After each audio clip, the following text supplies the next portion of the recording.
قبل توحيد الكلمة، ووحدة الفكر قبل وحدة العمل. وبحاجة أنت لأن تكون على بصيرة من أمرك وأمر الناس. هذا لا يهدم طبعا التعاطف مع شعب منكوب ومسلمين يذبحون ونساء وأطفال يقتلون. وقضية فلسطين قضياتك قبل أن تكون قضية حماس، وقبل أن تكون قضية فلان وعلان. هذه قضيتك أنت، وخصوصا وقد نفضت يدك من كل البشر، نفضت يدك من الدعوات الموجودة.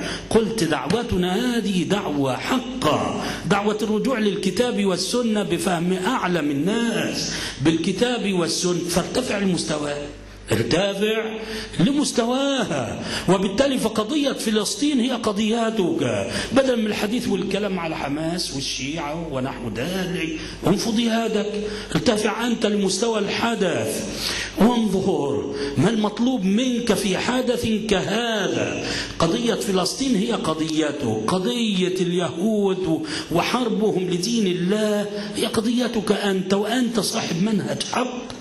أنت تقول كل خير في اتباع من سلف. لو ذكرت أحوال السلف بيننا افتضحنا كلنا. وبالتالي فأنت بحاجة للتركيز على المنهج. ما زلت صوفية موجودة، وعراق كل يوم على رئاسة الصوفية، وعقائد خاربة موجودة، وبهائية وغير بهائية، وتقول الحرب عقائدية. تكلم عن مسائل العقيدة، ما الذي يمنعه؟ مسألة مهمة جدا.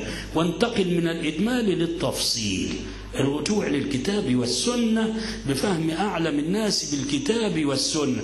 انظر يعني، وعلى صلاة المغرب الأخ يعطيني الورقة، والورقة تتعلق بامتحان أولى إعدادي حتى تستبين مواضع الأقدام، وأن مسائل الاعتقاد ما زالت من الأهمية بمكان ما تحتمل اكتشافا. مثلا حننتقل إلى غيرها فرغنا منها؟ لا أبدا، ما زالت. بل حتى في الامتحانات بتاعت الطلبة يعني في تعبيرات أجنبية للأشياء المهمة، وأن الخطأ فيها قاتل. يقولون خطأ قاتل إذا ما أهملتها، إذا ما تجاهلتها. انظر، ولذلك لابد من تركيز. الورقة تتعلق بالامتحان. أنا أنقل لكم السؤال من جملة الأسئلة. اكتب المفهوم الذي تدل عليه العبارات الآتية: إله واحد لا إله غيره. من هو؟ كل سيقول هو الله. بمصطلح الامتحانات وبمصطلح الصح والغلط ترسبون في الامتحان. أي والله، الولد وكأنه الذي لم يذاكر، الولد الذي لم يذاكر قال إله واحد لا إله غيره هو الله، أخذ صفرا. الله، أما مين إله واحد لا إله غيره؟ خذ عندك. ده الدنيا فيها من الغرائب والعجائب ما لا يخطر على البال. وبالتالي أن تترك الاهتمام بمسائل الاعتقاد هذه إما غفلة أو غيبوبة لا داعي لها. قام أمنحتب الرابع بأول ثورة دينية في تاريخ البشرية، ونادى بعبادة إله واحد هو آتون، قرص الشمس. الله، الولد الصغير الحدث في أولى إعدادي هيجيب بهذه الإجابة حتى ياخد صح درجة، ولو أجاب هو الله ياخد صفر. ده مشكلة، هذه مشكلة المشاكل. تدريب للأولاد على الكفر بخالق الأرض والسماوات.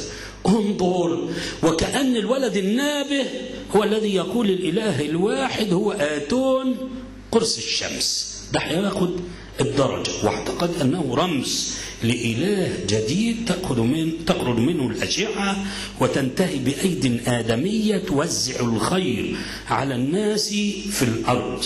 انظر، هذا سؤال يعني نصير فراعنة مثلا نهجر إسلامنا، نهجر ديننا، إن الدين عند الله الإسلام.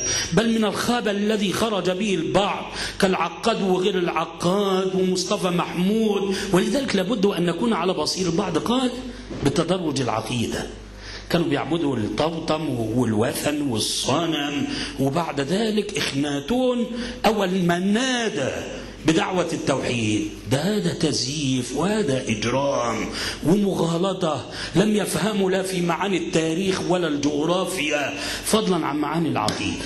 وإلا فالبشرية بدأت بنبي مكلم، بنبي الله آدم. ولذلك لابد أن نتعرف على معاني التوحيد وأن نشيع مفاهيم الهدى. بباب عرفت الشر لا للشر ولكن لتوقيه. يعرف الواقع، واقع مر، واقع تدريب للطلبة منذ نعومة أظفارهم على الكفر بخالق الأرض والسماوات. السؤال الثاني، السؤال ده في ورقة الامتحان بتاعة التاريخ في أولى إعدادي. إله الحق والصدق من هو؟ من هو إله الحق والصدق؟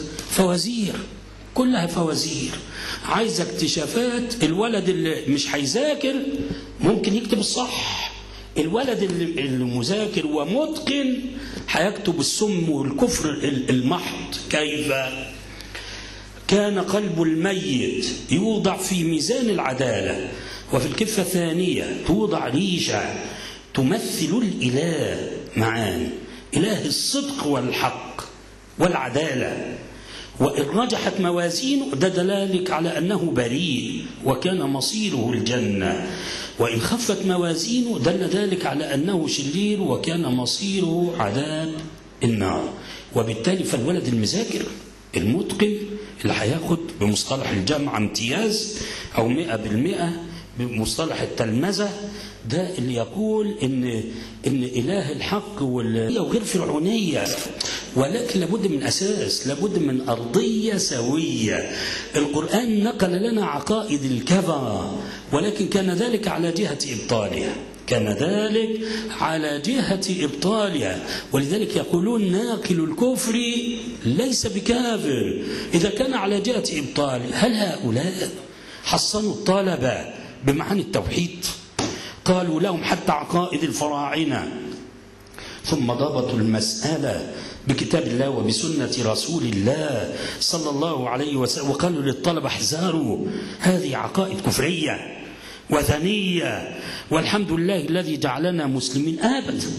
أبدا الولد ما يدرس إلا الكفر وعلى حداثة سن، والمدرس النابئ المتقن اللي بيأكل بحرك الجبين هو الذي سينقل له هذه المواد. وتخيل أن يكون روح نخرة لم يتعلم أمر دين، انتكاسة شديدة جدا. ولذلك أن تركز أنت على معاني التوحيد مهم جدا.